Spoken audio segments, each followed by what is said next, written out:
Assalamualaikum warahmatullahi wabarakatuh. Perkenalkan, nama saya Huri Arsyila Aini dari jurusan Pendidikan Agama Islam semester 5 kelas D. Nah, di video kali ini saya akan sedikit membahas mengenai komponen-komponen kurikulum. Komponen ini terdiri dari 4 bagian. Yang pertama yaitu komponen tujuan, yang kedua komponen isi atau materi, yang ketiga yaitu komponen strategi mengajar, yang keempat yaitu komponen evaluasi. Nah, terlebih dahulu kita harus mengetahui arti dari kurikulum. Kurikulum adalah sebuah sistem. Kurikulum pasti mempunyai komponen-komponen atau bagian-bagian yang saling mendukung dan membentuk suatu kesatuan yang tak terpisahkan. Komponen tersebut bersifat harmonis, tidak saling bertentangan.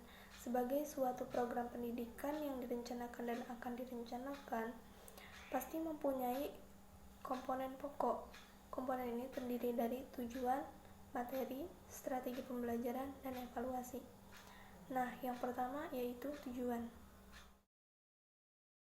Tujuan kurikulum pada hakikatnya adalah tujuan dari setiap program pendidikan yang akan diberikan kepada peserta didik. Secara hierarkis kita mengenal tingkatan tujuan pendidikan yang meliputi tujuan pendidikan nasional, tujuan pendidikan institusional, tujuan pendidikan kurikuler, dan tujuan pendidikan yang lebih khusus.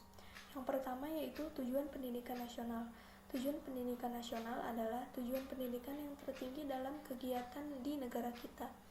Dapat dilihat secara jelas dalam Undang-Undang Nomor 20 Tahun 2003 tentang Sistem Pendidikan Nasional bahwa pendidikan nasional berfungsi mengembangkan kemampuan dan membentuk watak peradaban bangsa yang bermartabat dalam rangka mencerdaskan kehidupan bangsa, bertujuan untuk berkembangnya potensi peserta didik agar menjadi manusia yang beriman, bertakwa kepada Tuhan Yang Maha Esa, berakhlak mulia, sehat, berilmu, cakap, kreatif, mandiri, dan menjadi warga negara yang berakhlak mulia dan bertanggung jawab.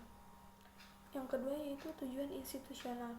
Tujuan institusional adalah tujuan pendidikan yang ingin dicapai dari setiap jenis atau jenjang sekolah atau suatu pendidikan tertentu. Sangat erat kaitannya dengan filsafat yang melandasinya. Komponen yang kedua yaitu materi atau isi pembelajaran.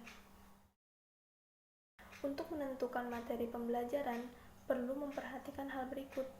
Yang pertama yaitu sahih atau valid. Artinya, materi yang diberikan itu sudah benar-benar teruji kebenarannya. Yang kedua yaitu tingkat kepentingan. Itu materi yang dipilih benar-benar dibutuhkan oleh peserta didik. Yang ketiga yaitu kebermaknaan. Yaitu materi yang diberikan itu benar-benar mempunyai makna yang penting bagi peserta didik. Yang keempat layak dipelajari. Maksudnya, materi yang memungkinkan untuk dipelajari baik dari aspek tingkat kesulitannya maupun aspek kelayakannya. Dan yang kelima yaitu menarik minat. Komponen selanjutnya yaitu strategi.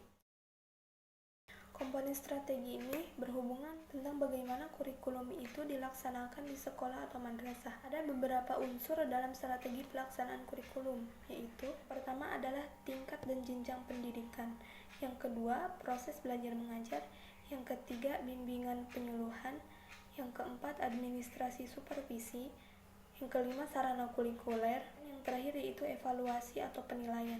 Nah, apabila yang menjadi tujuan dalam pembelajaran itu penguasaan informasi atau intelektual, sebagaimana yang banyak dikembangkan oleh kalangan filsafat klasik, maka strategi pembelajaran yang akan dikembangkan itu banyak berpusat pada guru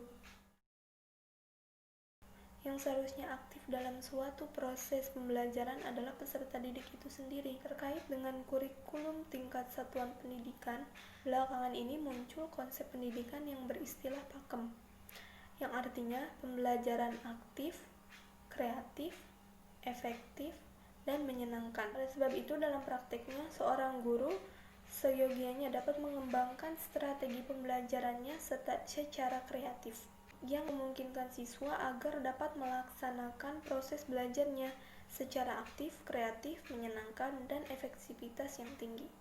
Yang terakhir yaitu evaluasi. Evaluasi adalah salah satu komponen kurikulum. Dalam arti sempit, evaluasi kurikulum berfungsi untuk memeriksa tingkat ketercapaian tujuan pendidikan yang ingin diwujudkan melalui kurikulum yang bersangkutan. Sedangkan dalam arti luas, evaluasi kurikulum berfungsi untuk memeriksa kinerja kurikulum secara keseluruhan yang ditinjau dari beberapa kriteria. Evaluasi kurikulum juga bervariasi, tergantung kepada dimensi-dimensi yang menjadi fokus evaluasi. Salah satunya adalah dimensi kualitas dan kuantitas, seperti tes standar, tes prestasi belajar, tes diagnostik, dan lain-lain. Sedangkan instrumen untuk mengevaluasi dimensi kualitatif dapat digunakan seperti kuesioner, inventory, interview, catatan anekdot, dan lain sebagainya. Evaluasi kurikulum itu memegang peranan baik untuk menentukan kebijakan pendidikan maupun untuk pengambilan putusan dalam kurikulum itu sendiri. Hasil-hasil evaluasi kurikulum dapat digunakan oleh para pemegang kebijakan pendidikan dan para pengembang kurikulum dalam memilih dan menetapkan kebijakan pengembangan sistem dan pengembangan kurikulum yang digunakan. Di samping itu, terdapat beberapa model evaluasi kurikulum, antaranya yaitu model CIPP. Yang pertama yaitu konteks. Artinya atau latar belakang yang mempengaruhi jenis-jenis tujuan dan strategi pendidikan yang akan digunakan dan dikembangkan dalam program yang bersangkutan. Yang kedua yaitu input. Input adalah bahan, peralatan, fasilitas yang digunakan untuk keperluan pendidikan. Yang ketiga yaitu proses. Proses adalah pelaksanaan nyata dari program pendidikan. Dan yang terakhir yaitu produk. Produk adalah keseluruhan hasil dicapai oleh program pendidikan. Baiklah, cukup sekian dari saya. Kurang lebihnya mohon maaf. Wabillahi taufiq wal hidayah. Wassalamualaikum warahmatullahi wabarakatuh.